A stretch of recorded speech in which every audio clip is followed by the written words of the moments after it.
घर जाते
यो न प्रचोदयात्। ईश्वर गुरु की वंदना करें तो व्यासपीठ जिस पर बैठने का भगवान ने आदेश दिया है हमको,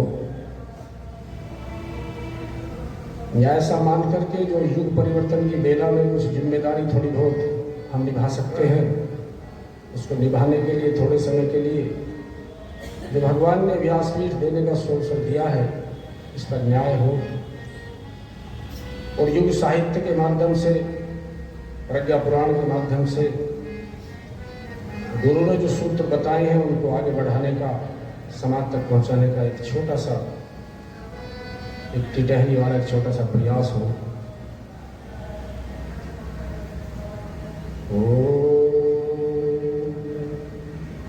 ब्रह्मानंदम परम सुखदम केवलम ज्ञानमूर्तिं द्वन्द्वातीतं गगन सदृशं तत्त्वमस्यादिलक्ष्यम् एकं नित्यं विमलमचलं सर्वधि साक्ष्यभूतं भावातीतं त्रिगुणरहितं सद्गुरुं तं नमामि।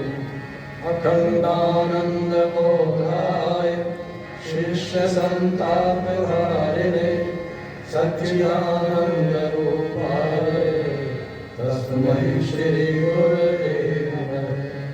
लक्ष्मीर्मेधा धरा पुष्टि गौरी तुष्टि प्रभाभृति एताभिर्माहि तन्भिः अष्टाभिर्मां सरस्वती। सरस्वत्यै नमो नित्यं भद्रकाल्यै नमो नमः।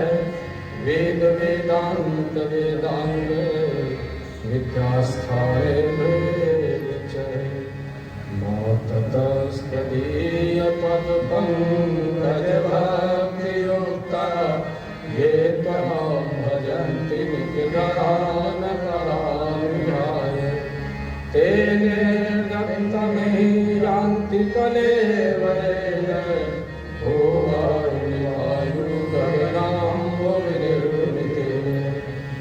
ॐ व्यासाय विष्णुरूपाय व्यासरूपाय विष्णवे नमो वै ब्रह्मनिधे वासिष्ठाय नमो नमः। नमोऽस्तु ते व्यास विशालबुद्धे उल्लारहिता यत्परतुते येन त्वया भारतदैलपूर्णे प्रजायितो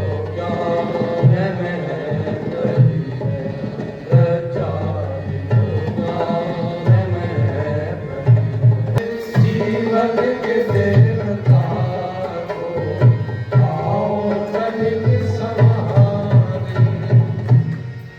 इसे संवारो, इसे कब्रिस्तान मत बनाओ। इसमें क्या क्या डाल देते हैं जो ना खाने की चीजें। आजकल एक और चल पड़ा मोमोज, मैदा, चीनी और नमक, जो वो पुराने वाला स्टाइल वाला बहुत घरों से विदा हो गया है। ये हाथ पर ऐसी चिपट जाती है मैदा, फिजिकल वर्क कम हो गया है, शारीरिक श्रम आजकल बहुत कम हो रहा है। खेतों में भी आजकल स्थिति ये हो गई है कि वहाँ भी ज्यादातर ट्रैक्टर से मशीन की खेती है। मैदा यहाँ निपट जाएगी, पेट फूल जाएगा और 50 वर्ष की अवस्था के बाद अगर ज़्यादा मोटापा आता तो बड़ा भयंकर होता, बहुत नुकसान होता। क्योंकि उससे पहले तो आदमी अच्छा पचा लेता, खूब भाग दौड़ करता, भाग दी कुदान मार, यहाँ कूद गया, वहाँ भाग गया, वहाँ चला गया। मैदा, नमक और चीनी, कई घरों में जाते हैं तो जाते आग्रह कर देते हैं चीनी तो है नहीं, हमने कहा शक्कर की बनाओ चाहे भाई, क्या दिक्कत आ रही है। हम भी प्रयास करें उस दिशा में चलने का। हमने भी थोड़ा सा गुड़ बच्चों को ले जा करके, अब पहले तो बच्चे खाए नहीं, फिर क्या करो उसमें। हमारे यहाँ एक भाई है जो हमारे कार्यक्रम में भी सहयोग करते रहते हैं, तो कहा भैया थोड़े ड्राई फ्रूट ही डाल दें उसमें 10-15 किलो गुड़ में, तो बच्चे उसे जो है फिर वो नाश्ते की तरह दूसरे तरीके से यहाँ से हटाना पड़ेगा इस शहर से। प्रयास करेगा उस दिशा में। तो जीवन के देवता को इसे कब्रिस्तान ना बनाए, जो देखा वही खा लिया। कई जगह तो ऐसा होता है जब वो भाई साहब बताते हैं कि उसकी गिनती इन्होंने तो नॉनवेज में कर रखी। क्या होते हैं वो सेमी सी वो उसमें तल भून करके पता नहीं क्या क्या डाल देते हैं उसमें चावल में। नाम ही ऐसा है उसका, बड़ा बड़ा चुलबुला सा लगता है चावल। उसके पास में हम लोग खड़े हो जाएं तो खांसी ऐसी छूटती है, उसे अंदर भर देते हैं, उसे नाक तक भर दो ताकि रात को 11 बजे तक भूख ना लगे। तो इसलिए जीवन के देवता को संवारने का प्रयास करें, इसे ठीक खाएं, ठीक सोचें, ठीक बोलें, इंद्रियों का संयम करें। नाक से, आंख से, कान से, जननेंद्रिय से, जीभ से, इन सब को देख करके क्या खा रहे हैं, क्या बोल रहे हैं, कैसे कर रहे हैं, तो ये देवता बन जाए। ये समय से उठेगा, समय से काम करेगा। और जिन्होंने शरीर को साध करके महापुरुषों ने कार्य किए हैं वो आज भी अमर हैं, साहित्य में आप देखेंगे। तो नारद जी ने ये प्रचार भगवान की बताई बातों का खूब आगे बढ़ाया और 5 ऋषियों के माध्यम से वो सारी की सारी बात समाज को, श्रेष्ठ परिजनों को, वरिष्ठ जनों को और उसके बाद छोटों को बताया। भगवान ने रास्ता बताया। और आखिर में जाकर के जो 7वां अध्याय है उसमें वैशंपायन जी का और मार्कंडे जी का आपस में संवाद होता है। दोनों ही अमर हैं, मार्कंडे जी भी अमर हैं और सुखदेव जी भी अमर हैं। कब से? जब से उन्होंने तोते के रूप में भगवान शिव की अमर कथा सुनी थी। कौन सा युग आ रहा है, कब आ रहा है, कब प्रलय आ रही है, उन पर कोई उसका असर नहीं होता। अश्वत्थामा बने निवासो हनुमाश्च विभीषण कृपः परशुरामश्च सप्तैते चिरजीविने। महामृत्युंजय के साथ साथ में अगर कोई लंबी और निरोग आयु प्राप्त करना चाहते हैं तो इस श्लोक को या हिंदी को सामने टांग। नित्य प्रति जो हमारे इनका ध्यान करो, नाम लो, प्रणाम करो, तो उससे कोई ना कोई रास्ता स्वस्थ होने का निकलता है, ऐसा भी महापुरुष कहते हैं। ये पद्म पुराण का श्लोक है। तो नारद जी का और वैशंपायन जी का संवाद हुआ कि जो भगवान विष्णु से नारद जी ने सुना और उसे जन जन तक पहुंचाया, उसका रिजल्ट क्या आया? क्या हुआ उसका रिजल्ट? बोलो, उसका रिजल्ट ये आया कि जिन्होंने पूर्व जन्म में भगवान का कार्य करने के लिए साथ दिया था, ग्वाल वाले रहे, रीछ बानर रहे, बुद्ध के भिक्षुक रहे, पुरानी जो आत्मा थी, नारद जी की बात को उन्होंने बहुत तरीके से सुना और अपने आप को तपाना शुरू कर दिया। घर पर रिश्तेदार आए, चाय बनाओ, लेकिन यहाँ तो एकादशी का व्रत है। बोले क्यों? बोले जब दीक्षा ली थी, जब यहाँ कर ली थी, एकादशी का व्रत भी रखे हैं। अच्छा भाई, केले वेले केले आए, बृहस्पतिवार में अगर केले भी नहीं खाएंगे तो फिर कुछ ऐसा देखो बिना आटे का सामान हो, लेकिन भक्त है, साधक है, सेवा करोगे तो आपको भी कुछ मिलेगा प्राप्त होगा।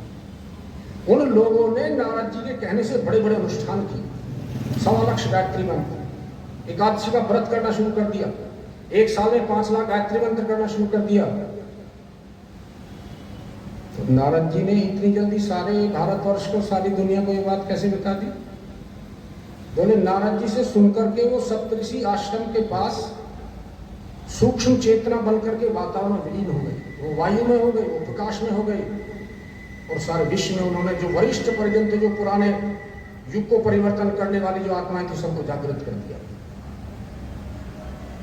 और फिर भगवान विष्णु की इस बात को आगे बढ़ाते हुए मार्कंडे जी ने महर्षि वैशंपायन जी के रूप में जो आए हुए उनसे समझाया।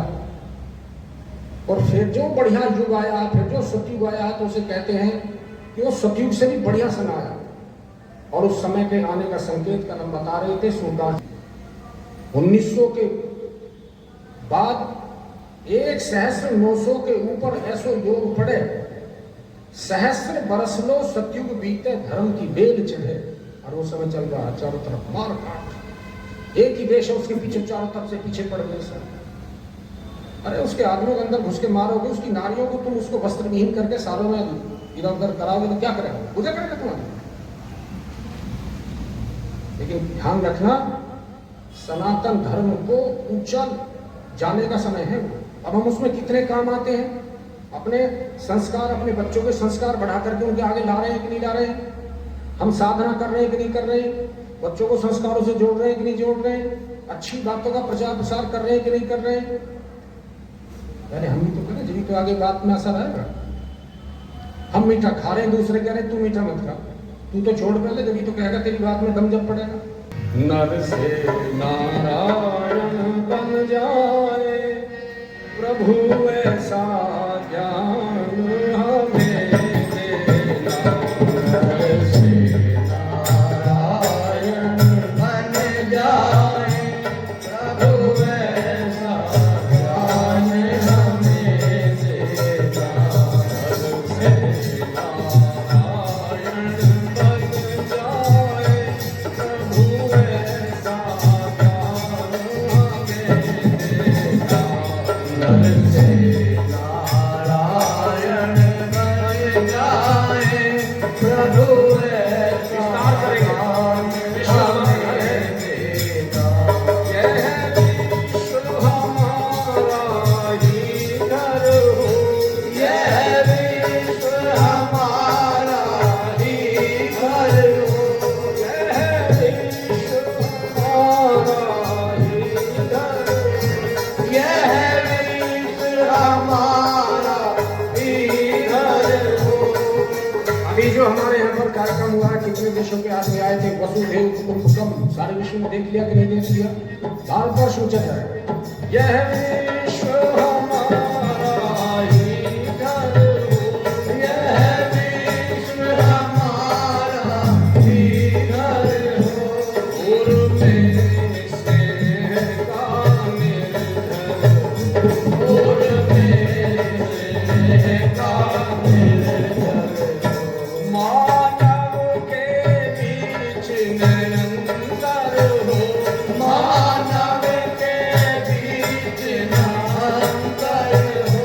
बिखरा समता का निर्मल हो, बिखरा समता का प्रदर्शन हो।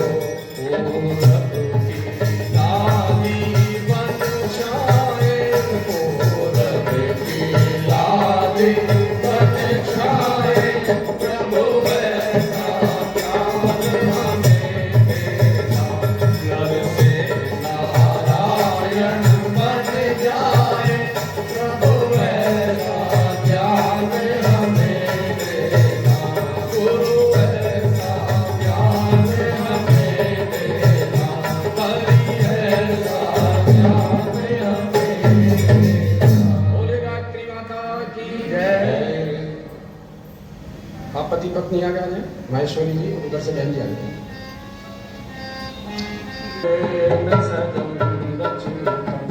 प्रतिपंक्ति दिव्यम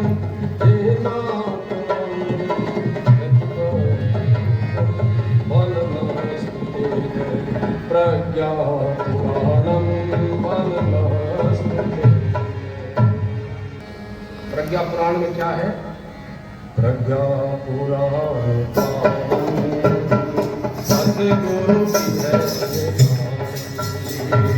प्रज्ञा पुराण पावन, सदगुरु की है ये वाणी।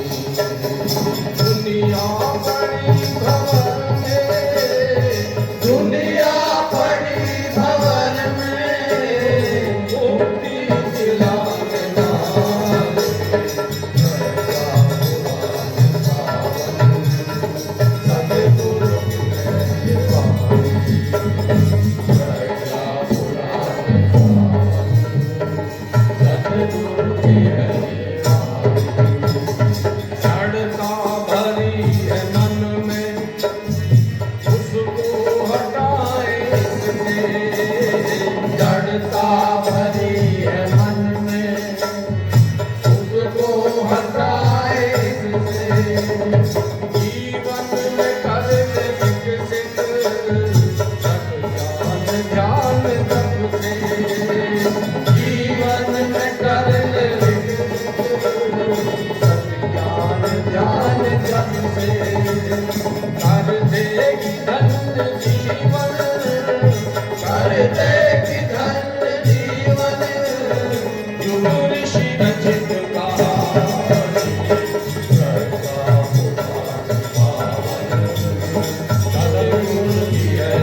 दूसरे खंड में पूज्य गुरुदेव ने महर्षि अश्वलायन और जो दूसरे ऋषि हैं उनके माध्यम से इस सत्र के अध्यक्ष अश्वलायन हैं, प्रधानाचार्य। सामने बहुत सारे आदमी बैठे, नैमिषारण्य तीर्थ है, और बहुत सारे ऋषि ऐसे ही हैं जो उच्च स्तर के हैं, उनकी छोटी मोटी सोच नहीं है। और वैसे भी हमारे यहाँ पर चाहे तो कुंभ का पर्व हो, चाहे बड़ी बड़ी कथाओं के आयोजन हो, उनमें महापुरुषों का, अच्छे शुभ शुभ चिंतकों का उसमें आगमन होता है, और उसमें आकर के वो जो श्रेष्ठ होता है, जो ज्येष्ठ होता है, जो ज्ञानवान होता है, जो विवेकवान होता है, उसको मुख्य आसन दिया जाता है। हम तो गुरु जी के प्रवक्ता भी नहीं हैं, हम तो उधर पढ़ने का दिशा एक प्रयास चल रहा हम लोगों का, लेकिन व्यासपीठ के हम योग है नहीं। हमें तो ऐसे समझो कि थोड़े अपना बात उन्होंने आगे बढ़ाने के लिए बैठा किया है, लेकिन उस पर अश्वलायन जैसे ऋषि बैठते हैं, और जो भी उनका कोई इस प्रकार का सम्यक प्रश्न होता है जिससे आध्यात्मिकता बढ़े, उसका वो उत्तर देते हैं। तो नैमिषारण्य तीर्थ में ऋषि बैठे हुए हैं, कहाँ कहाँ के आए हैं, कौन कौन है, किस तरह के प्रश्न हैं, महामानव खंड है, बड़े कैसे बनते हैं, महापुरुषों का निर्माण कैसे होता है, और हम अपने परिवार को महापुरुषों के बताए हुए उनके जीवन में जो उन्होंने सूत्र धारण किए उन पर चल करके कैसे बड़े बने, परिवार को आगे ले जाएं, ताकि यश भी प्राप्त हो, लक्ष्मी की भी कमी ना रहे, ये भी पता रहे कि आदमी है, वरना आया चला गया कोई पता। एक नैमिषारण्य ज्ञान संगम उत्तम है, मनीषी नाम मुनि नाम च बभूव परमाद्भुत है। काश्यः पाटलिपुत्रस्य ब्रह्मावर्तस्य तस्य च आर्यावर्तस्य सर्वस्य यानि क्षेत्राणि सन्ति तु कपिलवस्तोर्विशेषेण तेभ्यः सर्वे अपि संगतः प्रज्ञा पुरुष संज्ञास्ते मूर्धन्य जीवन है। एक बार मुनि मनीषियों का एक उत्तम ज्ञान संगम नैमिषारण्य तीर्थ में हुआ, जो अपने आप में बड़ा अद्भुत था। आर्यवर्त, ब्रह्मवर्त, काशी, कपिलवस्तु, पाटलिपुत्र ऐसे समीपवर्ती क्षेत्रों के सभी मूर्धन्य उत्तम जीवन यापन करने वाले प्रज्ञा पुरुष उसमें इकट्ठे हुए। सारे प्रज्ञा वाले, सबकी बुद्धि बड़ी ऊंची है, बड़ी प्रखर स्तर की है। लक्ष्य सबका एक ही है, चिंता सबकी एक ही है कि मनुष्य कैसे बड़ा दान करे जिससे उसको देवता प्रेम करें, और जो उनके पास में सब डाइल्यूट कर दे उसको दान करें। समागमा पुराप्येवं समये जन्मबोधकः काले काले भवन्ति स्म सद्विचाराभिमन्थनैः बहुमूल्यानि रत्नानि यथा संसारे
तो राम के रूप में कैसे आ सकते हैं? वहां तो फिर ऐसे चाहिए, फिर मत्स्यावतार ही लेना पड़ेगा। सारी धरती जलमग्न है, धरती तो है ही नहीं, इनकी है ही सब तो मत्स्यावतार नहीं। अब थोड़ा सा विकास हो गया है, धरती पर कुछ हलचल बढ़ गई है, तो कच्छपता और में आवेंगे, फिर वो वहां भी रहेगा, पानी में भी रहेगा, यहाँ भी रहेगा, दूसरा बदल दिया। तीसरे में फिर आइए सर, एक ऐसा दुष्ट आ गया, वो कह रहा ना आदमी से मारू, ना वानर से मारू, ना इससे मारू, ना उससे मारू, तो नरसिंह बन करके आए। एक दूसरे वाले ऐसे थे, सारे सामान को लेकर के पाताल में चले गए, तो वामन अवतार बन करके आए थे। नहीं साहब, आतताई बढ़ गए, अत्याचारी बढ़ गए, आतंकवादी बढ़ गए, तो परशुराम को लाओ, 21 बार फिर धरती को 36 शब्द पूछ गुणे में इस्तेमाल नहीं किया। उन्होंने लिखा है कि जिनकी बुद्धि खराब हो गई, जिन्होंने मनुष्य का विनाश करने का संकल्प ले लिया, उन सबकी बुद्धि को ठीक करने के लिए परशुराम जी ने दोनों बल का प्रयोग किया, गायत्री का प्रयोग किया और परसे का भी प्रयोग किया। ऐसा बढ़ा उनकी बुद्धि का छेदन किया, उनकी बुद्धि ठीक की। 21 बार उनसे राज लिया और जो श्रेष्ठ आदमी थे उनको दे दिया परशुराम। नहीं, मर्यादा भंग हो गई है सब, रावण का अत्याचार बढ़ गया है, असुरों ने ब्राह्मणों को, तपस्वियों को, मुनीषियों को सबकी हड्डियों के ढेर लगा दिए, तो राम जी को आना पड़ा। नहीं सब चारों तरफ छल ही छल है और छोटी मोटी बुद्धि से काम नहीं होगा, तो कन्हैया को लाओगे। फिर कहेंगे अश्वत्थामा मारेगा लेकिन हाथी, बोले लेकिन हाथी जब कहोगे जब तक तो धूम धड़ाका बहुत हो जाएगा। विष की दवाई विष ही होती है, इसलिए कन्हैया को आना पड़ा। नहीं साहब, अब तो बहुत सारा जगह जगह अधर्म हो गया है, लोग धर्म को नहीं मानते, वेदों पर भी चर्चा करते हैं, तो फिर चीवरधारी आ गए, फिर भगवान बुद्ध आ गए, फिर और 10वां बोले प्रज्ञा अवतार, कंस, रावण, दुर्योधन सब अंदर बैठ गए आकर के। तो इसे ठीक करने के लिए तो फिर प्रज्ञा लानी पड़ेगी, फिर गायत्री के सिवा कोई चारा नहीं है। तो इसलिए महापुरुषों का जो ये संगम हो रहा है नैमिषारण्य तीर्थ में, इसमें प्रश्न करते हैं ऋषि, ये बताओ ये जो तीन कैटेगरी हमारी यहाँ पर हो रही है, तो इन तीनों में एक नरपशु हो गया, एक नरपिशाच हो गया, बोले तीसरा देव मानव, महामानव। वो समाज से कम लेते हैं और समाज को ज्यादा से ज्यादा देते हैं। उनकी दिनचर्या बड़ी खिंची होती है, वो एक आदर्श स्थापित करके जाते हैं। वो महापुरुष होते हैं, महामानव होते हैं। कैसे होते? भगवान कौन है? तुलसीदास जी ने लिखा, भगवान सिंधु हैं, भगवान सागर हैं, भगवान समुद्र हैं। तो संत क्या है? बोले संत बादल है। भगवान के पास तो सब आते हैं, लेकिन वो कभी यही नहीं लेता क्यों आते हो, सारे आ जाओ, 1 करोड़ आ जाओ, 200 करोड़ आ जाओ, 600 करोड़ इकट्ठे होकर के मिल लो। समुद्र के पास कितनी नदी आ जाए, कितने जल आ जाए, कुछ कहता ही नहीं। तो भगवान क्या है? सिंधु है, जो बादल है।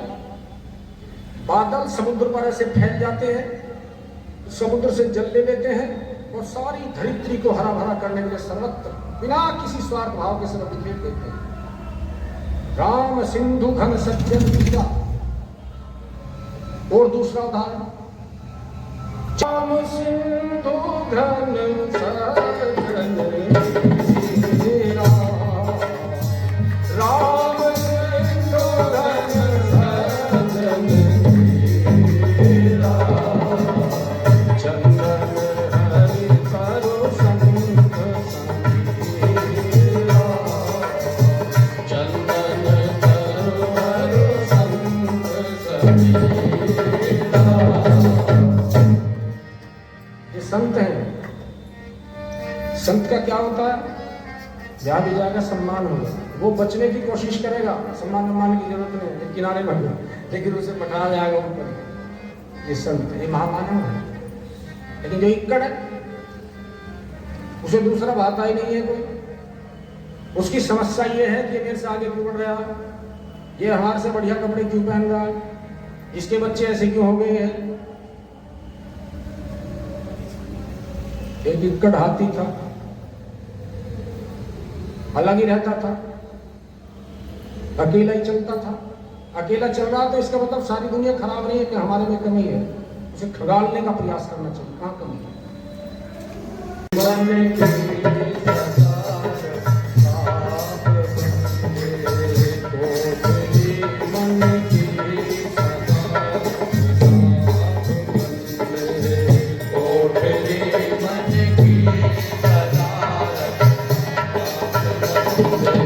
कौन जाने कब स्वयं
आदमियों को पता लगा ये कथा सुनने बहुत जाती है, इमोशनली ब्लैकमेल ना कर ले, ध्यान रखना पड़ता है।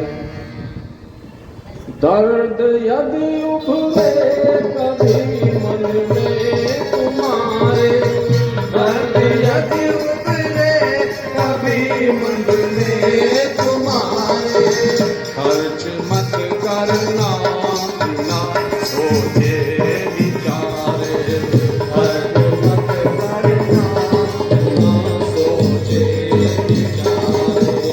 दर्द से रिश्ता सदा प्रभु का रहा है, दर्द से रिश्ता सदा प्रभु का रहा है।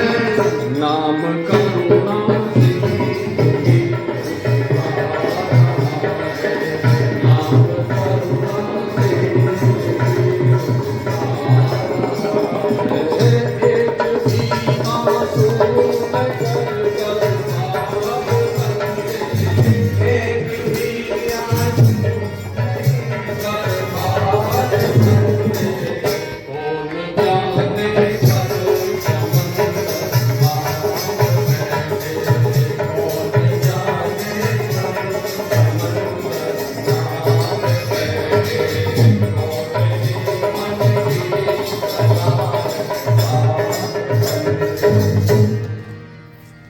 एक सेंटेंस है, उक्ति है, इडियम है, where there is a will there is a वे।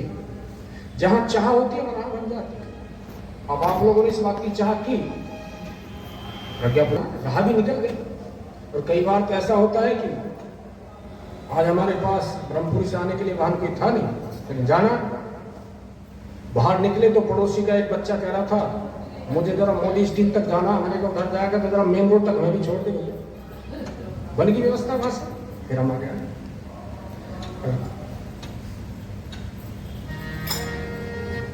चाहे हो तो राह बन जाती है, चाहे हो राह बन जाती बगल में, चाहते हो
संगति बिगड़ जाती है।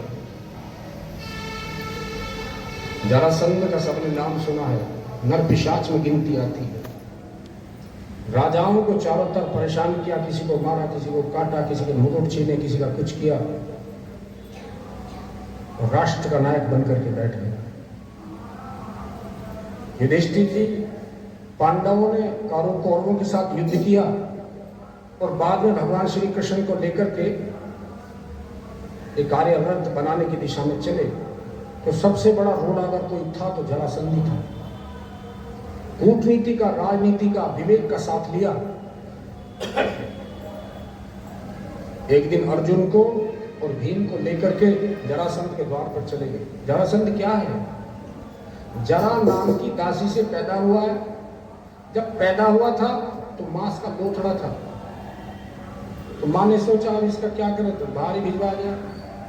और जब दासी उसको लेकर के बाहर गई तो उसकी स्थिति ये थी कि इस तरह से था, अगर ऐसा पड़ा रहेगा तो पड़ा रहेगा, जैसे जुड़ेगा जरा संधि जैसी मिलती थी वो जिंदा होता था। तो जैसे ही बाहर उस उनकी नौकरा ने बाहर डाला तो डालते समय वो लोथड़े के जो दो हिस्से थे वो ऐसे चिपक गए, वो खड़ा हो। ये जरासंध। तो जरासंध के द्वार पर भगवान श्री कृष्ण भीम को और अर्जुन को लाए, बोले इसको हरा करके और इसे भी अपने अधीन करना है, क्योंकि हमें तो आर्यावर्त का निर्माण करना। अब उसे हराना बड़ा मुश्किल था। कीचक, जरासंध, कंस, इनको देखिए सब एक ही आकार प्रकार के, सब ब्राह्मण के वेश में गए थे। बोले क्या मांगना चाहते हो? बोले भिक्षाम दे। बोले ब्राह्मण तो नहीं लग रहे यार, कंधों पर तो जब तुनी लटकता है, निशान पड़े हुए हैं, पहचान लिया उसने। बोले युद्धम दे ही, युद्ध करेंगे। भगवान को क्या लगे, तू तो ग्वाला, तू तो मेरी टक्कर का है, अर्जुन मेरे से छोटा है इसलिए इस समय युद्ध करूंगा। देखिए दुश्मनी भी पहले किस स्तर की होती थी, अब तो यारी भी इस स्तर की नहीं होती। तो जरासंध का और भीम का युद्ध हुआ, भीम को पसीने छुड़ा दिए उसने। और जब आदमी हार जाता है तब कहता हर हर महादेव। भीम ने कन्हैया की ओर भी देखा, कुछ हेल्प करो। कन्हैया ने इनका लिया, ऐसे तोड़ा, उसे ऐसे करके फेंक दिया, एक इधर फेंक दिया, इधर फेंक दिया। भीम समझ गया कि उसने वो ही काम किया, जरासंध का पुत्र।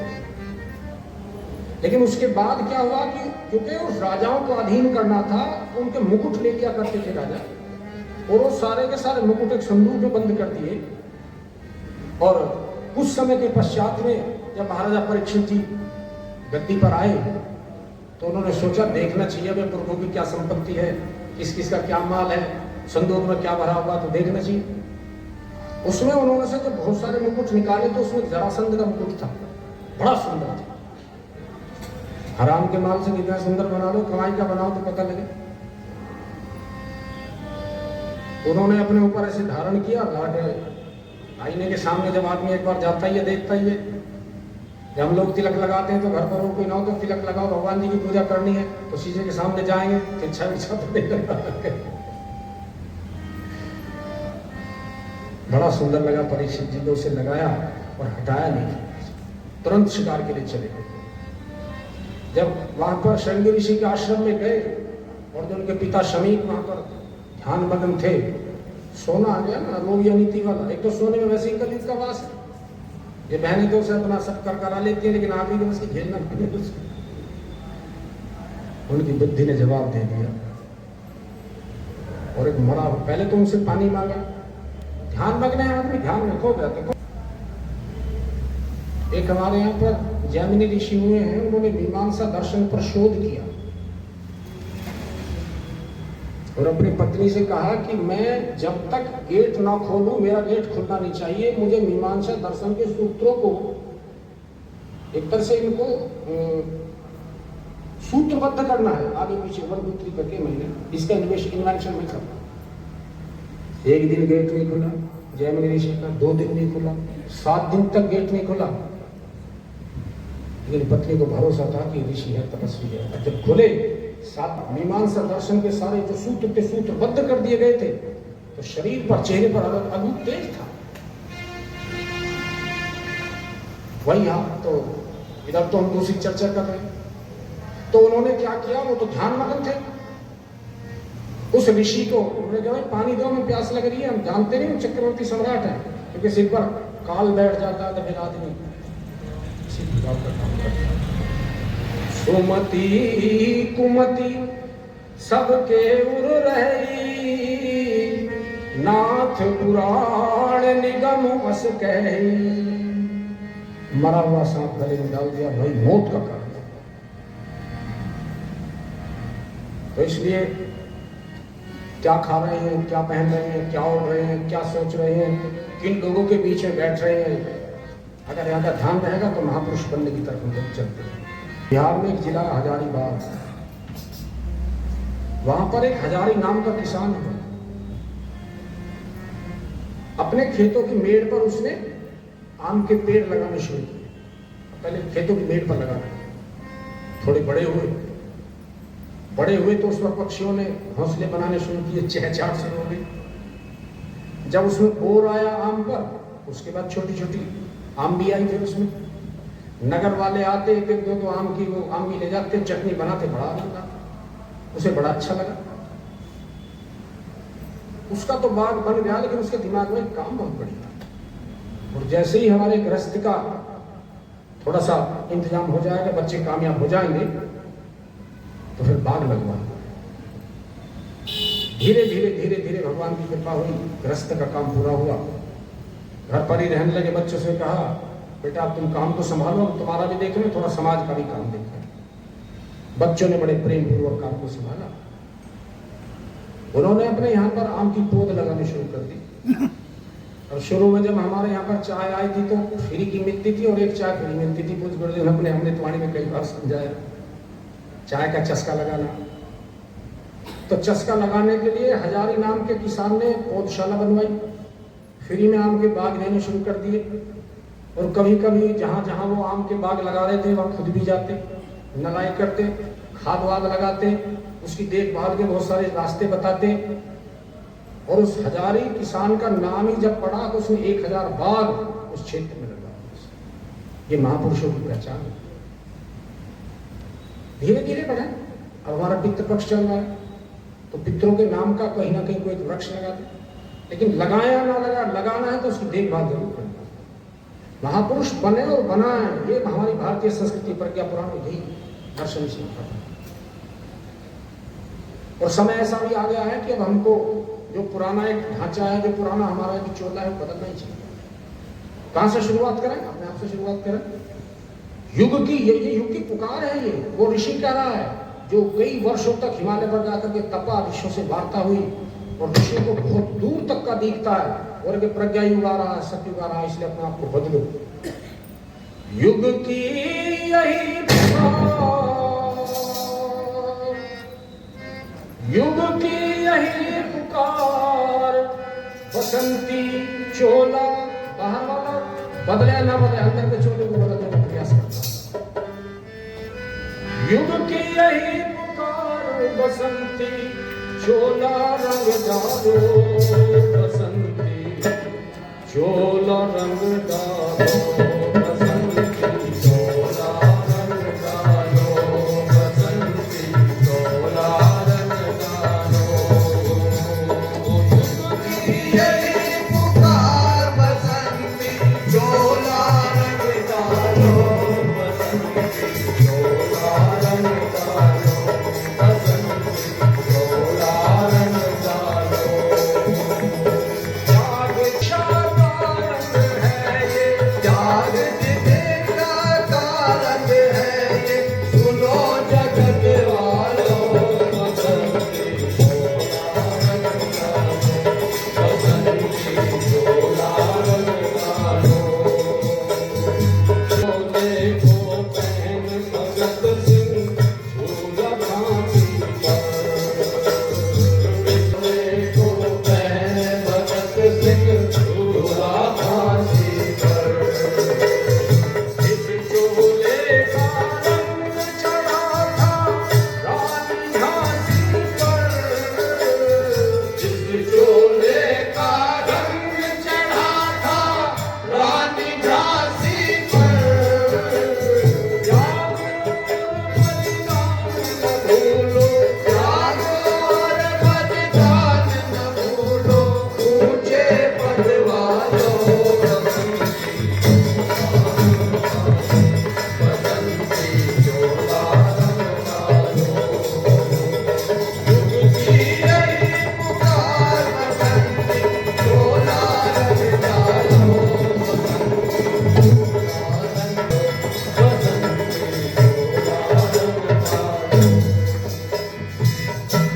ये युग का संदेश अपनी सामर्थ्य के हिसाब से हम सब लोग क्या है, कितने बदले कितनों ने बात मानी, बात ये नहीं है।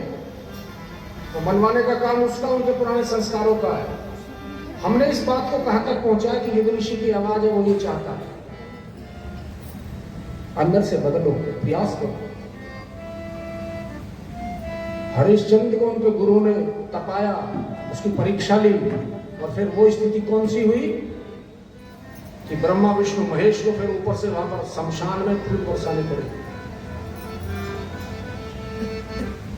इसे पहन कर हरिश्चंद्र ने सत नहीं छोड़ा, इसे पहन कर हरिश्चंद्र ने सत नहीं छोड़ा। चली अग्निपथ पर तारा ने पहन ये छोड़ा, चली अग्निपथ पर तारा ने पहन ये छोड़ा।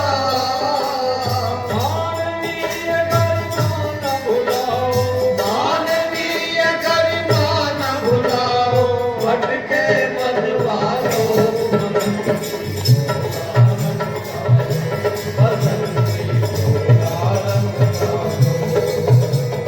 जगती गई पुकार बसंत की, डोला रंग डालो बसंत की, डोला रंग डालो बसंत की, डोला रंग डालो। बदलो बदलो अपनी चाल, नया युग आने वाला है, बदलिए। चाहे हमारे बंदर भालू जैसे ही सहयोग हो, लेकिन करें इसका समय बदल जाएगा। बाद में फिर कल जो जिक्र कर रहे थे, हाय हुसैन हम ना हो, हम हैं। मुझे गुरुदेव कह रहे, मैं कहने का मौका नहीं दे रहा किसी को हम नहीं हुए हो, जितना कर सकते हो कर लो। बापा जलाराम गुजरात के एक संत हुए, महापुरुषों की चर्चा इस खंड में है जाती है। और महापुरुष बने और वो कैसे बनते हैं, उस मार्ग पर चलने के लिए सूत्र है। जैसे महापुरुष चले, खेती करते थे, छोटी सी खेती थी, उसमें जो अन्न अपने लिए रखना है वो रख लिया, बाकी वो सदा बर्तनों से लगा देते थे। आइए,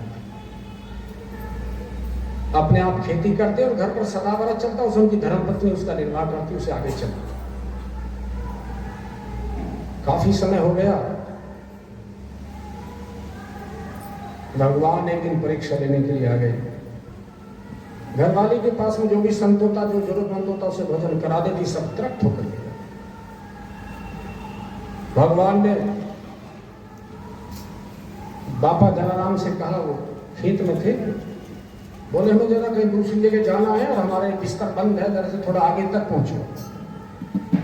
उन्होंने कहा कि मेरी खेती का काम डिस्टर्ब होगा, मैं घरवाली को जरा मोबाइल मिलाता हूँ।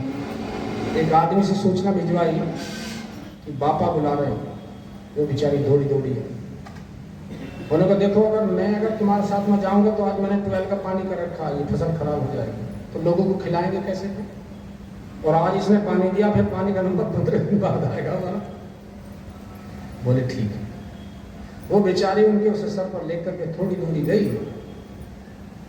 तो वो जो बिस्तर ले जा रही थी उसकी जगह भगवान ने उसको एक झोली दे दी और बिस्तर लेकर के आगे चले गए। और फिर ऐसे नदारद हुए कि वो झोली आज भी उनके जो आश्रम सा बना हुआ, जहां पर सदाव्रत चलता, वहां पर रखा हुआ है। कितने आदमी खा लें, वहां अन्न कमी नहीं होता, लेकिन अच्छे काम के लिए निर्णय लेना पड़ता है, उस पर अड़िग रहना पड़ता है और उसे आगे बढ़ाने के लिए उस दिशा में लोगों को प्रेरणाएं भी देनी पड़ती है। इसलिए इस युग में आने वाले समय की जो बात आ रही है, इसमें हम लोगों को परिवर्तन अपने अंदर लाना ही पड़ेगा। भोज गुरुदेव ने जो ये इतने सारे संतों को उदाहरण दिए हैं, ये आने वाले समय के लिए मील के पत्थर हम लोगों के लिए साबित हों और इनसे हम कुछ सीखें कि किन किन लोगों ने किस किस माध्यम से अपने अंदर बदलाव किया, हम ये आगे बढ़े।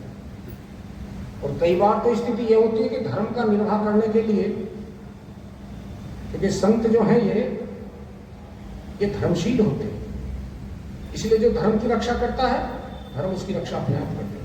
धर्म से बड़ा कुछ है ही नहीं। और बहुत सारे आदमियों को तो संन्यास में जाकर के वापस गृहस्थ में आना पड़ा है धर्म के निर्वाह के लिए। महाराजा विक्रमादित्य ने संन्यास ले लिया। संन्यास लेने के बाद में काफी समय तक तो राज ठीक चला।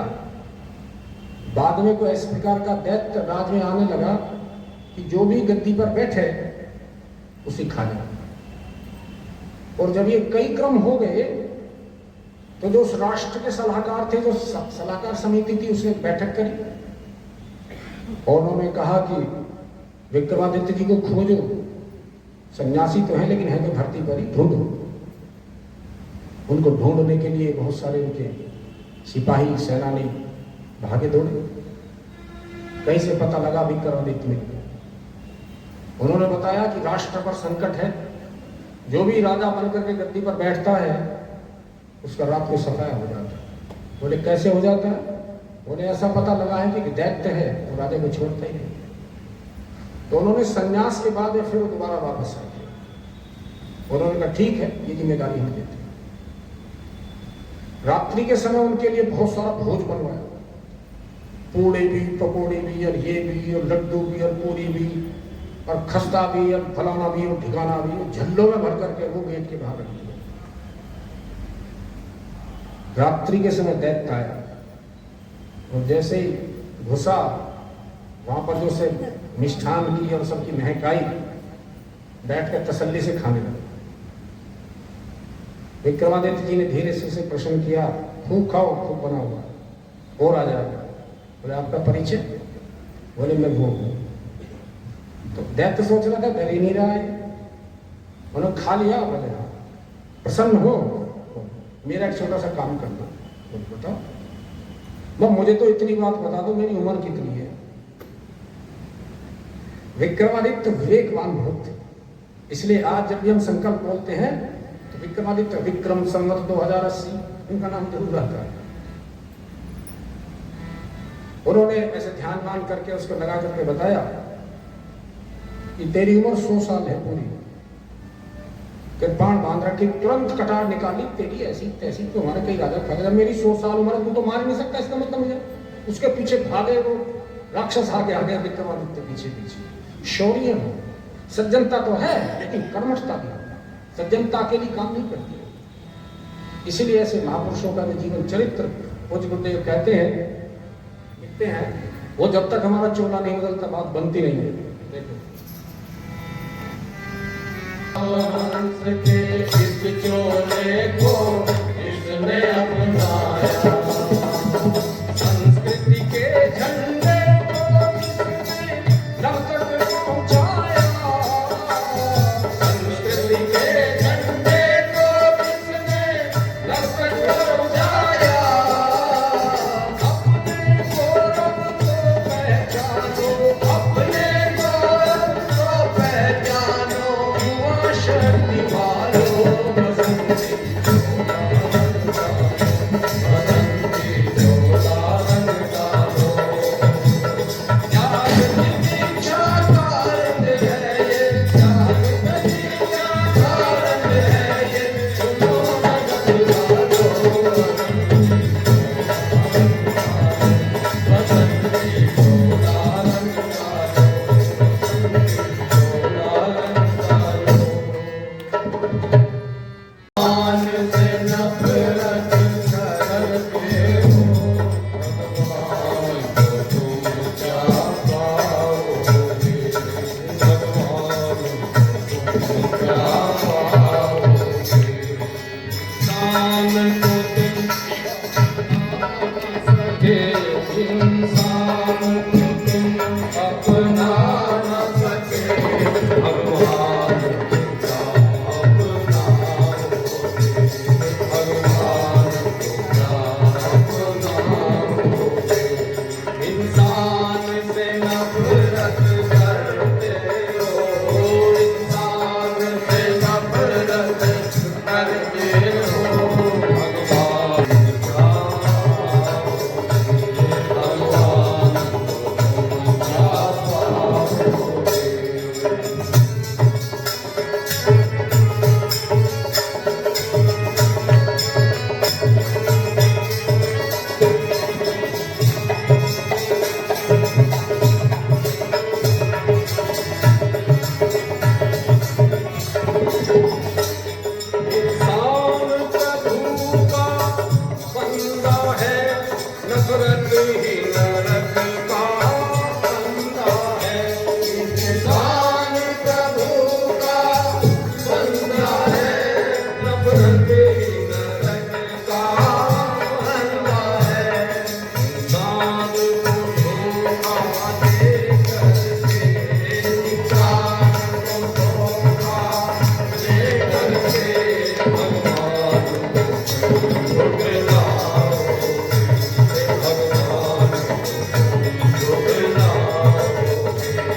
अपने अपने धर्म का पालन करते करते आदमी को अपना कर्तव्य निभाते निभाते वो दिव्य ज्ञान प्राप्त हो जाता है। ऐसे बहुत सारे उदाहरण हैं।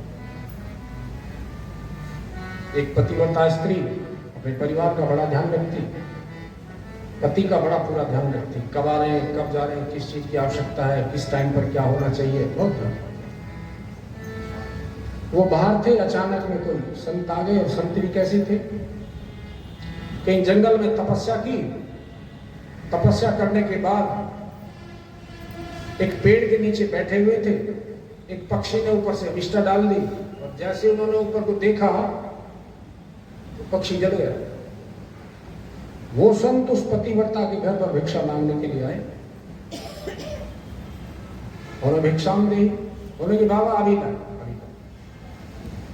और जब वो अंदर से भिक्षा लेने के लिए गई, इतने पति आए। अब छाटो, धर्म संकट कई बार ऐसा होता है तो आदमी करे तो क्या। पति ने कहा तुरंत पानी लाओ, मुझे भूख लगी है, जुर्रा वहां डाले, जूते वहां डाले, कपड़े वहां, मेरी शर्ट को वहां टांगो और पैंट को वहां टांगो, और ये मेरा टिफिन छोटा है इसे वहां पर रखो और ये करो। उसने कहा अच्छा। तुरंत उसने हवड़ दवड़ में सारा काम किया। भिक्षा को थोड़ी देर होती, बाहर इंतजार कर, भिक्षाम दे। पति कह रहा खाना ला फटाफट, मेरी यहाँ रोजनी निकटने वाली है, भूख मत दे। खाना आ गया लेकर, अच्छा मैं जरा भिक्षा दे। हाँ भिक्षा। जब भिक्षा देने के लिए गए, कह रहे जो हम अपने पारिवारिक और जो सामाजिक दायित्व निर्वाह कर रहे हैं ठीक से, ज्ञान अपने आप उतर आता है। अच्छा ये बताओ, जहां पर बहुत सारे वृक्ष होते हैं वहां पर बारिश अपने आप आ जाती है कि नहीं आ जाती? रामकृष्ण परमहंस खुद उठ करके विवेकानंद जी को लेने गए कि नहीं गए? छत्रपति शिवाजी को लेने के लिए स्वयं समर्थ गुरु रामदास पहुंचे कि नहीं पहुंचे? पंडित श्री राम शर्मा आचार्य जी को अपनाने के लिए, लेने के लिए समर्थ सर्वेश्वरानंद जी गए कि नहीं गए? पेड़ तो लगाओ, जब ही तो बारिश अपने आप आएगी, इससे पहले कैसे आ जाएगी? भिक्षा को थोड़ी देर हो गई, महात्मा जी नाराज हो गए। कहले बाबा पति आ गए थे, वो भूखे भी थे और उनकी व्यवस्था भी करनी थी, मुझे थोड़ी देर हुई। हम इतनी देर से कर रहे हैं, हम यहाँ खड़े पागलों की तरह, ये क्या तरीका?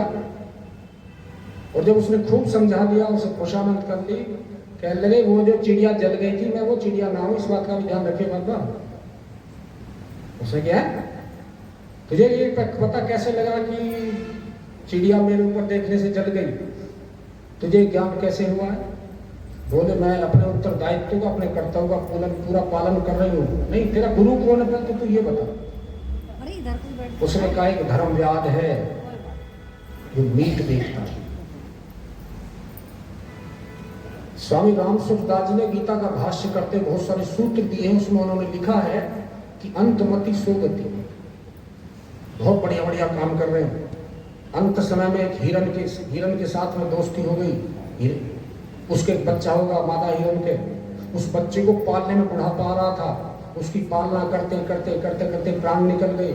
हिरण में चूंकि हमारी गति हो रही है, अगले जन्म में हिरण ही बन रही, तपस्या। अंतमति सोगति, ये स्थिति कई बार हो रही।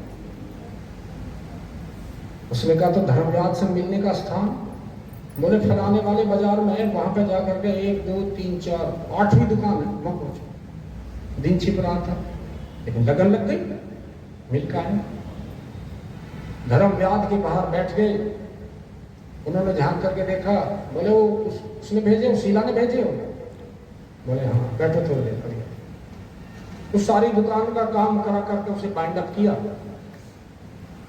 चलो घर चलते। घर पहुंचा, सुबह के निकले हुए थे, सबसे पहले पिता को देखा, अंधा था। पिताजी खाना वाना खाया? हाँ मैंने खाया। अच्छा दूध मिला? बोले दूध का भी क्या मिला, तू आ गया तो खाना वाना खा लेगा, दूध भी पी। अच्छा तो लेट जाओ, मैं थोड़ा सा जरा, मुझे सुबह से मैं बीच में नहीं आ सका था, हाथ पैर दबाए। उस महात्मा से कहा थोड़ी देर आप विश्राम करें, खाना वाना खा लें, मैं आपसे बात करता हूं। सब कुछ करने के बाद सब खा लिए, सबने कुछ हो गया, अपने आप ही भोजन कर लिया। महात्मा जी ने पहले भोजन कर लिया था। बोले अब हुक्म करो। बोले जी इस तरह से मामला, मेरा तो ये प्रकरण है, मैं तो आपसे धर्म की कुछ शिक्षा लेने के लिए आया। उन्होंने कहा परिवार के उत्तरदायित्व, समाज का कार्य, अपनी अपनी जिम्मेदारी पूरी करते करते मुझे भी और उस पतिव्रता स्त्री को भी अपने आप ही ज्ञान होगा। इसलिए धर्म का पालन करो। सत्यम वद धर्मम च।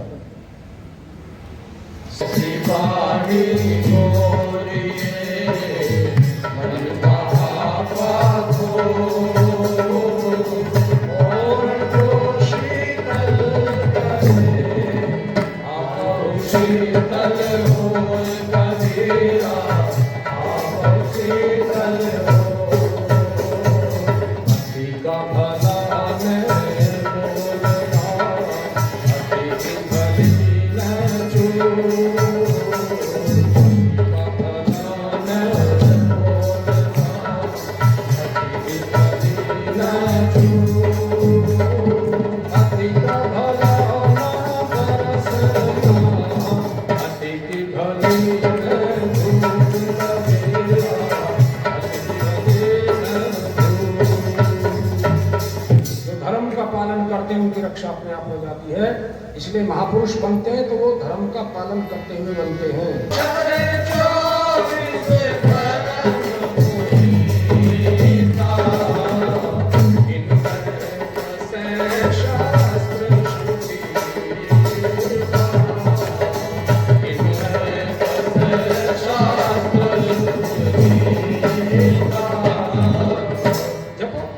गीता के ज्ञान अपने आप हो जाएगा।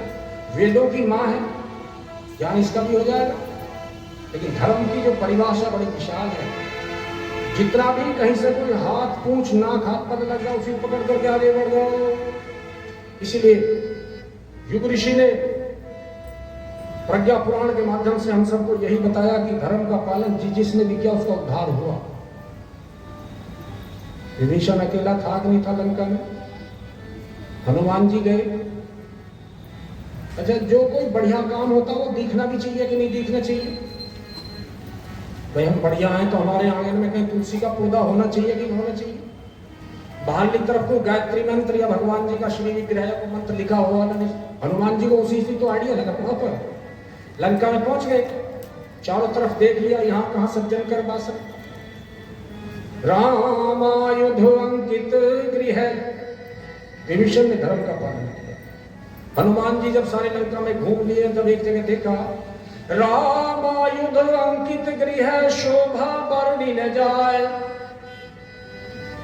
अब इस आयुध को कहते हैं कि धनुष्मान लगे हुए थे। कोई कह रहे धनुष्मान नहीं, राम का नाम ही लिखा हुआ था, राम। चलो जो भी है, लेकिन भगवान का नाम कहना नहीं था। रामायुध अंकित गृह शोभा बरनी न जाए, नव तुलसी का वृंद तहै देख हर्ष कपिया।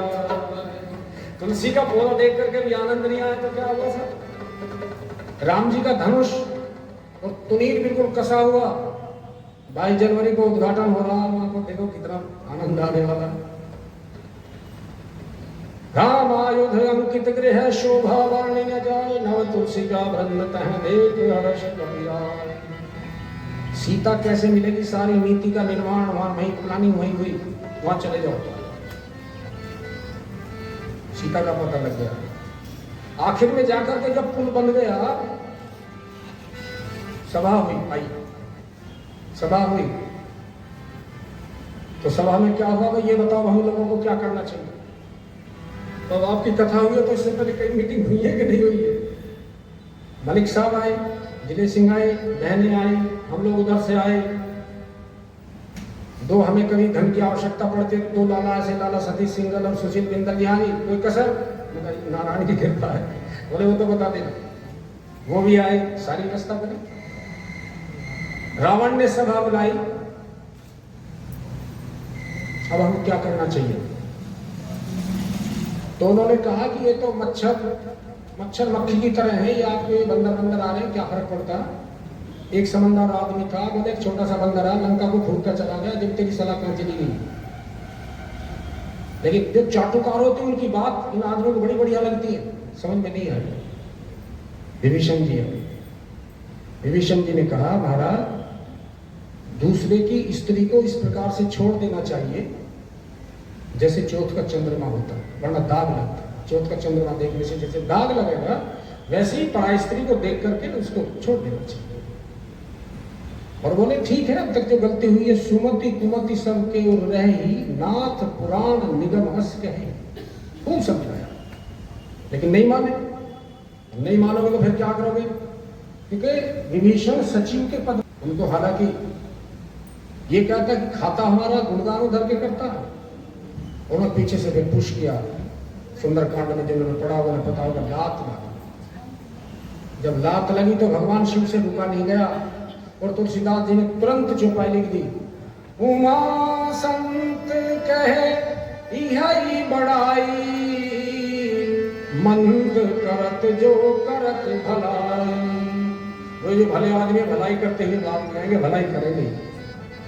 और एक बड़ी जो सुंदर बात लिखी, सचिव वैद्य गुरु तीन जो, सचिव सलाहकार राजा का, वैद्य डॉक्टर, गुरु सचिव वैद्य गुरु तीन जो, प्रिय बेगई प्रिय बोलई प्रिय आस, राज धर्म तन तीन कर होई बेगई नास। हस कही चला विभीषण जब आयुहीन भय सभी, साधु अवज्ञा तुरंत भवानी, कर कल्याण अखिल कल्याणी। रावण जब है विभीषण त्यागा, भयउ विभव विनुत भय भागा। सबकी आयु समाप्त। वहां भी अपना धर्म निभाया, सीता जी ने अपना धर्म निभाया कि नहीं निभाया? जब रावण आया था, तृण धरि ओट कहती वैदेही, सुमेरी अवधपति परम स्नेही। 10 मुख द्योत प्रकाशा, कब हो कि नल नहीं करई विकासा। तू पटबीजना है वो सूर्य चला जाए। इसलिए हर परिस्थिति में धर्म का पालन करने वाले को उच्च लोक की प्राप्ति होती है, यश मिलता है, भगवान की कृपा, भगवान का अनुग्रह का। संगमे मुनयः समय, मनीषिणो यथा कालम, संगता उत्सुका भृशं, मोदगल्यः प्रशन्न करता, औद्र दुष्दत्तनो महान्, पप्रच्छ भगवान् हस्तो महामानव निर्मितः। अभिवृद्धि प्रोक्ते महिमा स्यात् तथोदिता, अनिवार्यत्वं तत्रेद विषये ज्ञातुमस्ति चेत्। कान वृतान् पालयन् मर्तः देवता जायते ध्रुवं, महामानव आदयं तेन किं त्याजमत्र च। विचार्यं किं विधेयं च किम् इमे तत्तु विस्तरात्, उच्यतां येन मर्ता शिवमहामानवतां गता। दूसरे दिन के संत समागम में सभी उत्सुक मुनि मनीषी यथा समय उपस्थित हुए। आज के प्रश्नकर्ता मनीषी मोदगल्य हैं। उन्होंने पूछा, हे भगवान, कल तो महानवों का उत्पादन अभिवर्धन की महिमा और आवश्यकता बताई गई थी, उसे सुनने के बाद हमारी बड़ी जिज्ञासा बढ़ी है। कौन से ऐसे व्रत हैं जिनको अपनाने से मनुष्य देव मानव बन जाता है? उसे क्या छोड़ना पड़ता है, क्या उसे अपनाना पड़ता है, क्या उसे सोचना पड़ता है, क्या उसे करना पड़ता है? इतने सारे प्रश्न महर्षि आश्वलायन के सामने महर्षि मोदगल्य ने रखे। क्या उत्तर मिला? आश्वलायन जी कहते हैं, जिन्हें धर्म प्रिय है वे वृद्धि को प्राप्त करते हैं, सब प्रकार के कल्याण को प्राप्त करते हैं, संसार उन्हें प्यार करता है, उनकी आत्मा बलिष्ठ होती है, ईश्वर का अनुग्रह उसका उनको उपलब्ध होता है। इसलिए महानता उपलब्ध कराने के इच्छुकों को धर्म धारणा करना चाहिए। सत्य तो विवेक, सत्य तो है लेकिन विवेक भी है क्या? बहुत सारी बात ऐसी है कि बाबा जी ने बता दी, माता जी ने बता दी, तो पुराना ढर्रा चल रहा था, लेकिन अगर उसे शास्त्रों की तुला पर तोल करके भेजा तो वहां कहीं स्टैंड ही नहीं करते। अब हमारे यहाँ पर एक परंपरा थी और अभी भी बहुत सारे आदमी यहाँ बैठे और भी अटेंड करते होंगे, पीर पर जाने का क्रम था, होली पर, दिवाली पर, चढ़ाने वाले कौन, ले जाने वाले कौन। और जब गीता का एक श्लोक पढ़ लिया कि जो देवताओं को पूजते हैं, देवताओं को भजते हैं, देवताओं को प्राप्त होते हैं, और जो पितरों को भजते हैं, पितरों का 24 घंटे गुणगान करते हैं या उन्हीं का ही बस ध्यान रखते हैं, तो पितरों को प्राप्त हो जाते हैं। और जो भूतों का ध्यान करते हैं और भूतों को दक्षिणा देते हैं, भूतों को प्राप्त होते हैं। हमने तो ऐतराज उठा दिया जब हमने गीता को पढ़ लिया, हमारी खाल उधेड़नी शुरू कर दी हमने कि जाएंगे नहीं। इनका तो प्रतिकार करो। 2 बुग्गी चावल और 2 बुग्गी गुड़ वहां से भर के कहां जा रहा है, उसे भी तो देखो। इसी इकट्ठा करते रहो, कोई जरूरतमंद आ जाए तो उसको दे दो, नहीं दे। डरा चल रहा तो चल रहा है। जैन ट्यूब के सामने 80-90 के दशक में एक सज्जन ने 5 ईंट रख दी वहां पर, सड़क पर, सड़क के बीचों बीच। हमने 1-2 बार उठा करके फेंकी, लेकिन धर्म धुरंधर बहुत हमारी धरती पर। जो भी वहां को ईंट की बोगी या ट्रक लेगा 5 ईंट में डाल दे। अब बीच सड़क में उसने एक ऐसा वो खंडहर सा वो बना दिया है, और उस पर लेकिन लिखा दिया हजरत घोरे साहब या फलाने साहब ठिकाने साहब। कौन आ जाएंगे वहां पर, हरी चद्दर वाले वो चावल और वहां पर गुड़ चढ़ने लगेंगे कोई। एक दिन वो पुष्पेंद्र कुल श्रेष्ठ करके कोई एक वो है वकील साहब, मैं उनकी एक बार डिबेट में मैं देख रहा था, वो कहने लगे जो भी हाईवे के बीच में कहीं कोई किसी प्रकार का धर्म स्थल है तो सुप्रीम कोर्ट का ये ऑर्डर है, आप मुझे व्हाट्सएप करके उसको भेजो, उसकी वीडियो बना करके उसे वहां से हटाने का प्रावधान।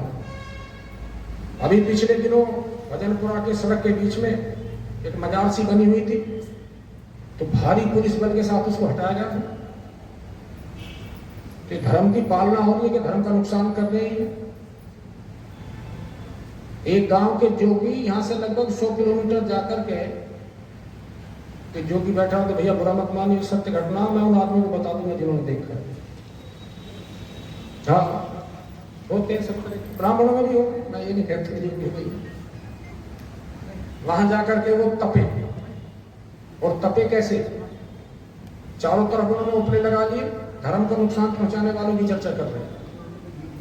एक गड्ढा खोद दिया, उसमें नीचे पानी की मशक दबा दी, ऊपर मशक का हल्के वाला चमड़ा रख दिया, और दूब घास के लेवड़े से उसके ऊपर लगा दिया।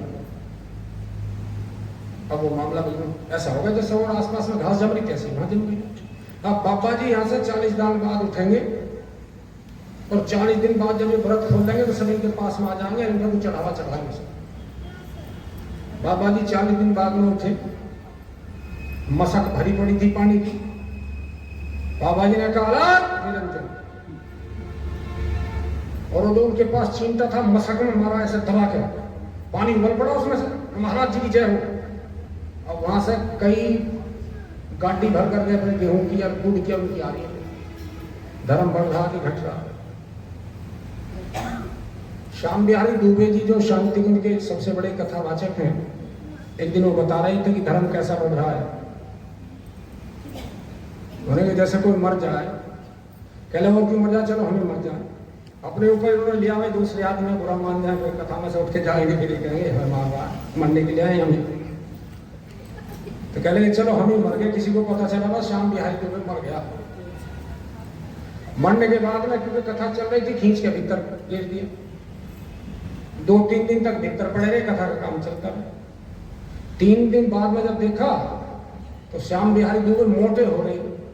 बोले मोटे ना हो रहे, घास फूट लिया ये, धर्म ऐसे बढ़ा रहे हैं क्या, ऐसे धर्म बढ़ेगा। मंगल भवन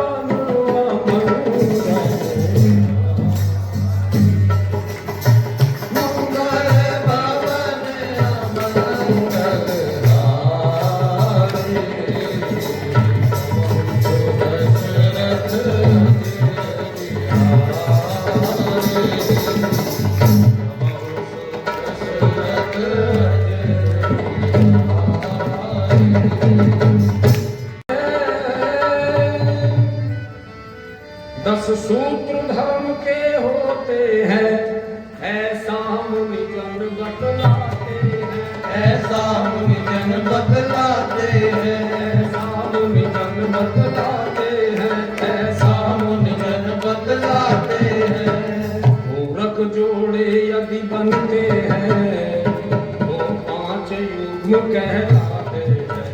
गोरख जोड़े बनते हैं वो 5 युग्म कहलाते हैं। गोरख जोड़े बनते हैं वो 5 युग्म कहलाते हैं। पहला है सत्य विवेक और पहला है सत्य विवेक और दूजा पूजा संयम रहा। पूजा संयम कर जब रहा।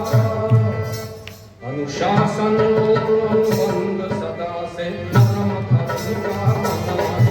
अनुशासन और अनुबंध सदा परम धर्म का बनवास। अनुशासन और अनुबंध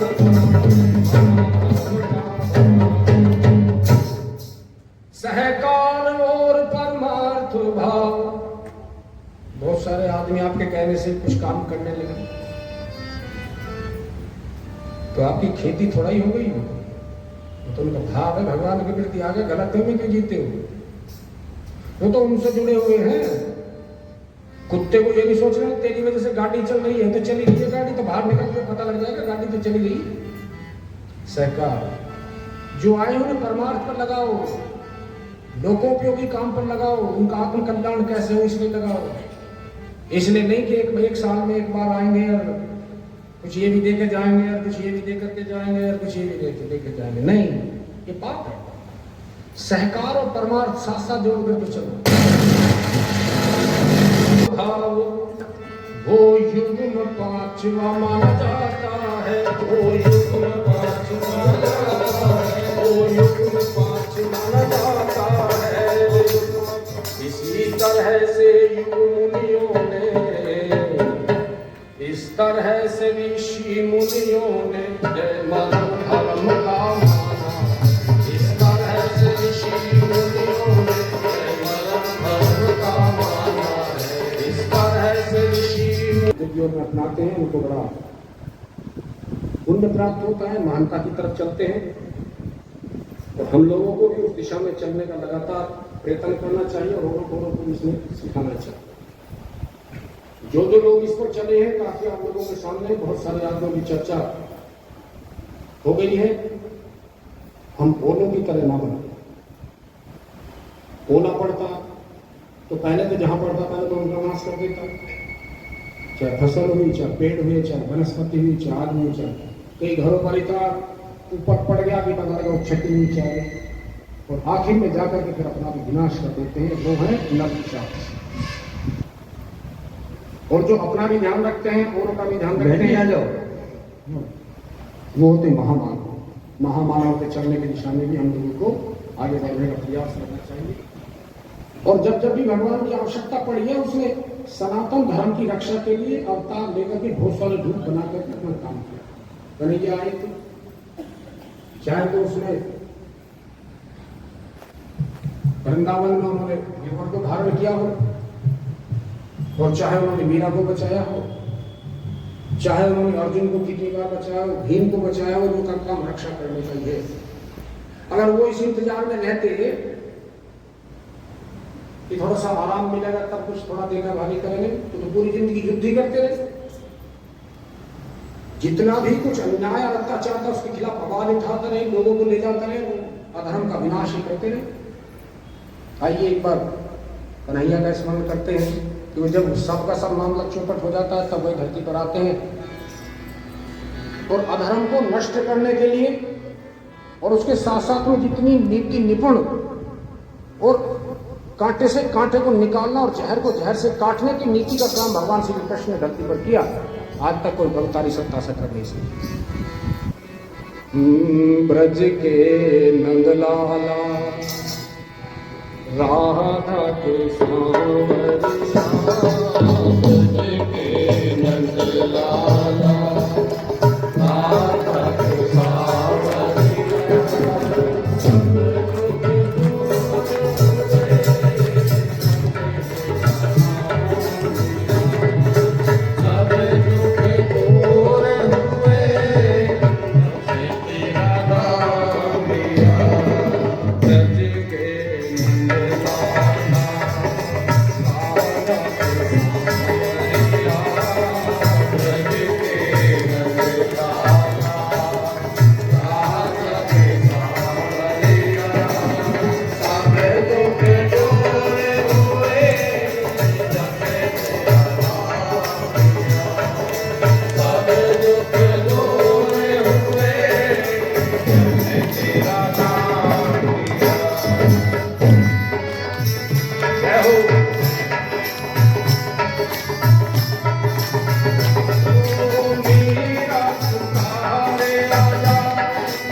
का भरा प्याला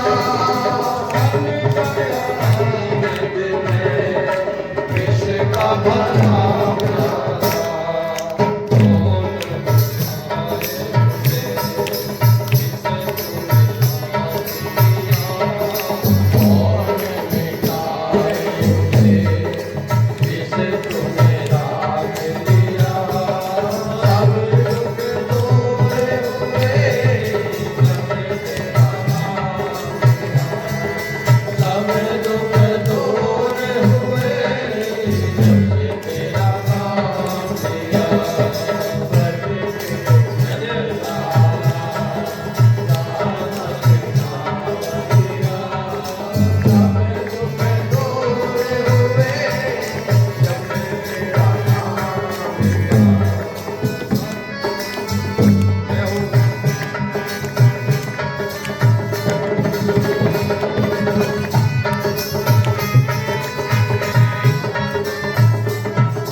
गंदी आदत है, कोई गलत विचार दिमाग में ऐसा घर कर गया, वो छूट ही नहीं रहा हो। तो हमारे गांव में धर्म मार्ग को त्याग करके विपरीत मार्ग को जाते हैं, विपरीत मार्ग को जाते हैं। वो अमृत कलश छोड़ता विष को भी वो भी जाते हैं। मानो अमृत कलश छोड़ता विष को भी जाते हैं। अनाचार को छोड़कर लगे धर्म में प्रीति, अनाचार को छोड़कर लगे धर्म में प्रीति, वो निश्चय कर जाएंगे मानवता की जीत। ओम भूर्भुवस्सुः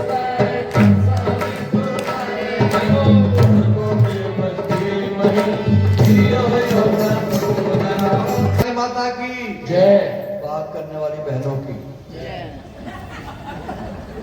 क्या कह सकते, इससे ज्यादा कुछ कह नहीं सकते। बातें नहीं। बोलिए एक भगवान की जय। कल का परिवार खंड है, कल नारियों पर भ्रष्टभरी चर्चा होनी है। आखिर में वो विस्फोटक मामला आपको रहेगा।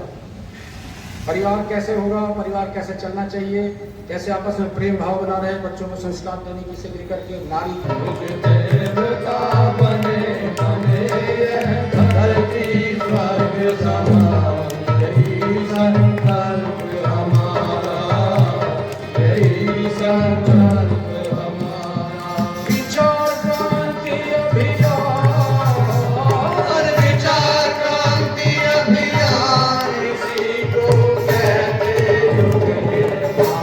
यही संकल्प हमारा, यही संकल्प हमारा।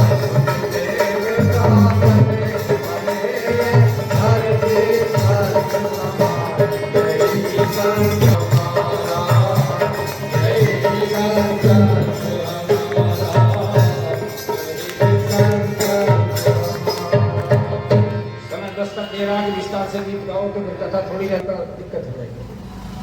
अगला क्रम आता है तो दूसरे ऋषि आते हैं कि सौजन और पराक्रम सज्जनता तो है, लेकिन सज्जनता को दूसरा आदमी भलो तो नहीं रहा है, सज्जनता को दूसरा आदमी कैश तो नहीं कर रहा है आपकी, तो पराक्रम भी होना चाहिए, कर्मठता भी होनी चाहिए। तो इसमें ऋषियों की चर्चा आती है। प्रभाते पुण्य वेलायाम प्रारब्ध सत्समागम है, नैमिषारण्यकाम वातावृत्तिं पूतां भ्रशं पुनः ज्ञानालोके कुर्वश्च प्रखरां समशोभते आगन्तारश्च सर्वे अपि मुनयस्ते मनीषिणः।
हमें भी सज्ञान प्राप्त हो, हमें भी वो भाव प्राप्त हो कि हम अपने समाज के, राष्ट्र के कैसे काम आ सकते हैं। इस प्रकार से ये कलाकार सहकार और पराक्रम, जिसमें छोटा सा दर्शन हमने प्रारंभ में भी इसके माध्यम से देने का प्रयास किया था। सहकार जोड़ दिया बहुत सारे आदमी। विशोकर साधन सहकारी समिति लिमिटेड, कितने आदमी आ गए? कई सौ किसान आ गए,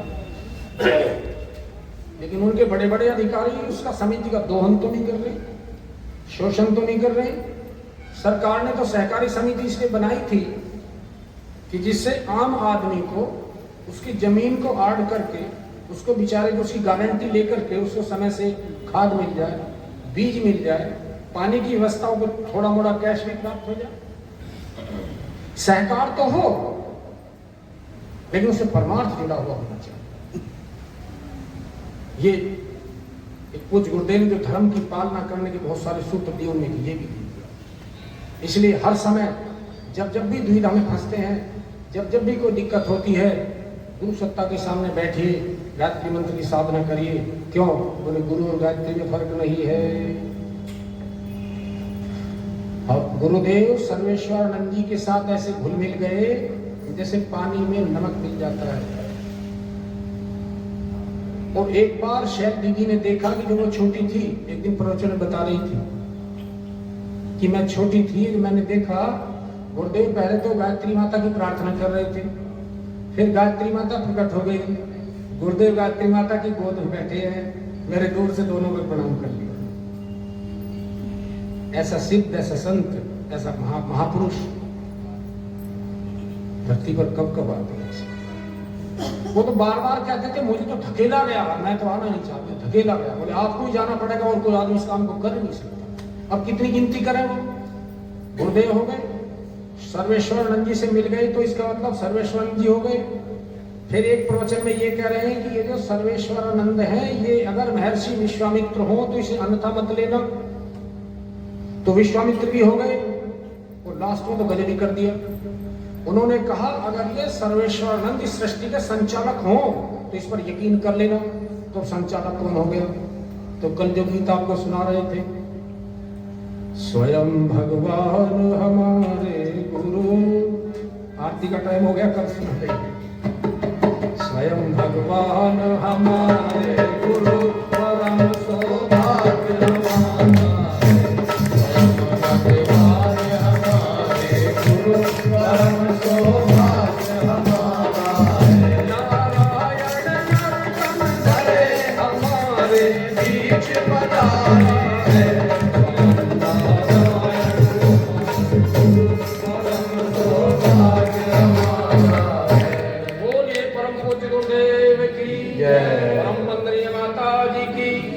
उपस्थित भाई बहनों की, गोविंदपुरी शक्तिपीठ की, इसकी व्यवस्थाओं को बनाने वालों की, ओम नमः पार्वती पतये हर हर महादेव, बोले सो अभय बोलो सत्य सनातन धर्म की जय। आरती को याद करना है, आरती करेंगे। आरती को देखिए अभी इस पर, क्योंकि प्रज्ञा पुराण की आरती होती है। अगर आरती करने वाले थोड़ा यहाँ स्पेस Hare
शान्ति ब्रह्म शान्तिः सर्वं शान्तिः शान्तिरेव शान्तिः सा